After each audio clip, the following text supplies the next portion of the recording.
What's your little kitty? What's your little Lotus kitty? I'm sorry. Hi. Hi. Oh, hi. It's okay. Come here. Come here. Say hello out to everyone. Say hello. Oh, you gonna bite me? Okay. Hello, everyone. This is Ross from Retro Dream Beam. I'm an eBay seller full time. I've been doing this with my fiance Netta for a couple years now. Don't forget to like the video and subscribe to the channel. I'm about to go into what we are shipping out today on Friday, a sad, sad day of sales. It has been a sad week for sales overall because our beginning of our June was looking really, really strong. It hadn't looked like that for like over like a year or so, but now we're back to these like slow sales. So the inconsistency is annoying. I did get to sell something that I listed yesterday. I have been organizing the storage unit. I've been listing like some non-nerdy stuff just from like estate sale purchases or collections I got before. So it's been good for that sense, at least to like organize, make a little bit more room in my storage units.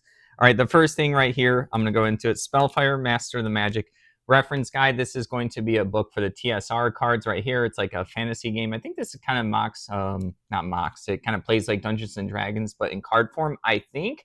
I got a bunch of the cards. I have a bunch listed right now.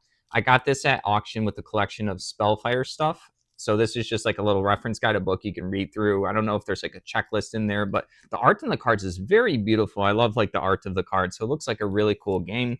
I think I did read the rules when I was listing this stuff because I had like a little rule book. I can't remember right now because I listed this a bit ago. $16.49 plus shipping. I just really like the art of some of the 90s dead card game cards. I think they do a really good job. I think like current card games do like an okay job. Excuse me. I think Pokemon does a really good job with their like shiny cards, making them always look like fancy and just fun to collect. Magic is kind of, I haven't seen too much recent Magic. Magic's kind of like hit or miss for me. Sometimes it's really good and sometimes it just looks like more of the same. All right. Next up, and I forgot to grab it, it's going to be some Dice Masters. It's 10 of the, I think it's like the Civil War packet. So the Dice Masters is going to be this collectible dice game where packs were supposed to be $1. You get like 2 dice and then like 2 cards, or either like a card and 2 dice or something like that.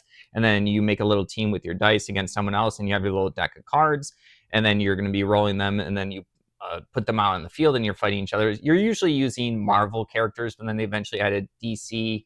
I think they also added Ninja Turtles. They also added Dungeons and Dragons, which is pretty cool. I think it has a PVE format, which is player versus everyone. I think maybe a co-op format. So like, I don't know where Dice Master stands now, but yeah, I think I ended up selling 10 packs for $12. I didn't pay $1 for each of the packs. That was just like their WizKids initial marketing on the game was you can get like a big little brick for, I think it was like 100 packs for $100 or 60 packs for $60. I have some of like these cubes.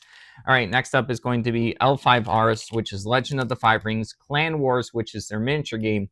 I didn't know these were them at the time. I went through a collection video of me going through a box of miniatures we got. These are samurais for Clan Wars. I don't know what particular clan they go to, but yeah, I did figure them out that they weren't like special heroes or anything, because like during my collection video I was talking about what these might be. But it was pretty cool when I figured out. I was like, oh yeah, Clan Wars. I forgot. I should have thought of Legend of the Five Rings, the samurai stuff. I was like, I knew that they had a miniature game. I just haven't had much of the stuff, and I don't know how like niche or popular it is. I do know Legend of the Five Rings is kind of like a thing where if someone likes it, they really like it, and there's a ton of lore to the game.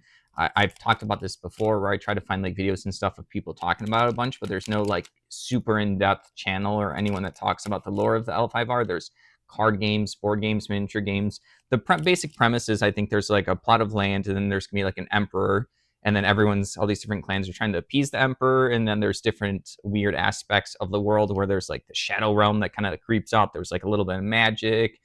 You have like different abilities on all these different clans, and then they kind of have like alliances, heroes, and then there's also like drama. So it gets really in depth if you actually read all the cards, the flavor text and stuff like that, which is why I think people like it. This ended up selling for how much? Sorry, I had to look at my price here. $23.49 for those. 99 cents for those.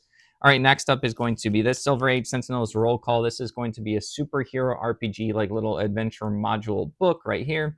I get a bunch of like the little Silver Age Sentinels, and then there's also the heroes, and I think it's called like Hero Champions. So like they sell for a lower amount, like the superhero RPG stuff. I feel like people want to play more fantasy or sci-fi, but they still do sell to people. People like to play all sorts of RPGs, including the superhero ones. maybe it just gives them an idea. On the back here says it's the D20 system, which means it's going to use Dungeons and Dragons rules with the D20 dice. This ended up going for $7.50. I get those pretty cheap. They're a lot of fun to list. All right, moving along, we have this. I think we got this for free from someone. Star Wars Lego Anaconda Far. I don't know this particular Star Wars character. I only watched all the movies one time across 2 days when I was like mid-20s. I think I did it with my brother at the time. Fell asleep through a couple of them because just in general, trying to watch like 12, 14 hours of movies 2 days back to back when you're comfortable on the couch and like you eat some food or popcorn or something, you can get pretty sleepy. So some of my memory's hazy, so I don't remember this particular character. He might be, you know what? He might be the one in like the bar or something in one of the first few movies where there's Han Solo and he like ends up shooting someone. Maybe this is the guy that gets shot or next to him. Now that it's coming to me, just seeing his like blue eyes and his alien face. This sold for $4. I was not aware of the Lego keychain figurines being like a big thing, but I guess they are. I have gone to like a Lego store near us, and I do see like they'll have like the little this little like hang tag here, and they'll have a bunch of little figures on the keychains. I just remember when I was a kid, I liked them like just the little figures and without the keychain. I don't I don't even know if they had the keychains when I was like younger. All right, next up, Lego stuff's always pretty good. Don't find it too often. Even that one just sold for $4, but it's just one figure, and they paid probably like 5 shipping, so they kind of paid $10 for it. I just don't get $10. Next up is going to be this big tray of chit tokens. This is probably like some kind of Avalon Hill or Bookcase game or some kind of SPI game, one of these older games. It's a shame that I wasn't able to identify them. This I listed a long time ago. I feel like I would do a better job now and a little bit more careful to figuring out what game all these pieces go to. This only sold for $9. Sorry, did I put it down? Yeah, $9.11. So yeah, they probably know what game it is. I took good pictures of all the stuff. Also, these containers are pretty good. Sometimes I just list these chit token containers separately because they get broken easily. They're good for storing all those little pieces. All right, last up is Break Contact, Continue Mission. I listed a bunch of our extra military books I've had for a while. Like I said, I was listing stuff on the storage unit, the stuff that was like on the floor.